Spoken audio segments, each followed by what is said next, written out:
What is going on, everybody? Welcome back to the channel. Today we're talking about the Commando weapons and seeing how their DPS rankings have either changed or not changed after the new nerfs that came to automatic weapons from the critical damage side and sneak damage side. So I'm just going to go ahead and take a look at these things and see if anything actually changed or not. Before we go ahead and get started, here is a look at the build I will be using in this video. You can take a picture of it, screenshot it, whatever you like. Again, this is just testing purposes only. It's not me actually trying to go for world record numbers here. So take everything you see here with a grain of salt. Here are the legendary perk cards I am using. Again, nothing here is really crazy, just standard perk cards.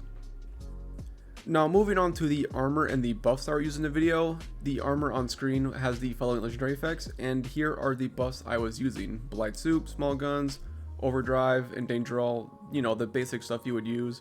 I didn't use Guns and Bullets 3 here because, well, honestly, I didn't actually have one with me, so. Now with all that preliminary stuff out the way, let's talk about what weapons you will be seeing in this video. So I did go ahead and test all of the Commando weapons in the game. However, I'm only going to showcase the top 6 because this video would be way too long if I went and showed everything. So I don't want you to sit through that. I don't want myself to sit through that. So let's just do ourselves a favor and show what the top 6 are. Agreed? Perfect. When it comes to the 2nd, 3rd, and 4th star slot, you will usually see Rapid and VATS optimize all my weapons. But the 4-star will occasionally change between Polish and Pinpointers, as I'm just trying to get a feel to see which one is better, but inconclusive results on that end, and it will probably be in its own separate video. But just know that it was uniform between the two of them, so if it's like a quad versus a Furious, they both have the same 4-star mods, so no discrepancies there. And with all that being said, I will have a graphic display at the end of each section of that weapon type, so you guys can very quickly see which one is the best and how it compares to the other either sub-legendary effects or main legendary effects for that same weapon. Anyways, I will talk to you guys later in the video. I'm going to let the rest of this footage play out, so for those who are interested in actually seeing the weapons perform on the snake, can go ahead and do that, and if you're not, just look through the timestamps. I should have them listed on this video, and just go to the one labeled discussion, and we will talk about the results. So I will see you guys then.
Now that you guys have sat through all of that footage, right, let's talk about the results. So what I found was that energy weapons are on top. Energy weapons get it done, man. They took the first through the third slot in the top 6, with the Enclave Plasma Rifle coming in first place with the Quad Legendary effect as the first star slot. This thing slaps. If you're gonna pick energy weapon, go with the Enclave Plasma Rifle. This thing truly is a monster. I do recommend putting the Conductor's Legendary effect on this weapon because this thing does chew through AP, even with the AP buff it recently got. Or you can sit there and spam canned coffees and do it that way. Either way, solid weapon, very, very good. The Laser Carbine, same thing, very good weapon. You can run Furious on this and outperform the quad one, it seems to be, so go Furious on this and just let it rip. Laser Rifle came in third place. This thing chewed through the snake with the Quad Legendary effect on it again. The Elder's Mark came in fourth place, being the best of the ballistic weapons. The only thing that really holds this weapon back is its range stat. Its range is really low compared to something like the Fixer, but the amount of ammo this thing can hold is disgusting. This makes it a perfect contender to run something like Furious on because you don't have to reload as often as, say, a Furious Fixer, which is why this thing is definitely sitting at the #1 slot. And also, it's a true automatic weapon, so it did escape some of those nerfs. The Railway Rifle, coming down to 5th place, used to be the previous king of commando weapons, and this thing has definitely fallen from grace. You can really feel those nerfs to it. And everybody's favorite weapon, the Fixer, came in 6th place. This shouldn't be too much of a surprise. The Fixer is more of a stealth weapon. Yes, it does perform, it does put out damage, but it's never really been like the best of the best for killing a boss. So what does this all mean for everybody that plays Fallout 76? Well, largely it means nothing, because not everybody plays the raid very often anyway. Not a lot of people are out here trying to solo the raid. Not a lot of people are even out here doing the raid. It's just more of the endgame players, the hardcore players that want to see something like this. If you're just starting out a commando build and you're looking for a viable weapon, any of the weapons on this video will do just fine. Even the ones that aren't on this video will do just fine. If you take advantage of the new limb breaking system and use Tormentor, Scattershot, and an easy target, you can really make any weapon in the game viable. So there's no need to really pick and choose the best weapon. Just pick the one that you like the best. Either it sounds the best, it looks the coolest to you, it has a cool skin, and just go with that. Anyway, that's all I have for you guys in this video. I have another video coming out with a raid build and a full health commando version of the one I just released not too long ago. So if those interest you, be sure to subscribe and stick around, and I will see you guys in the next video.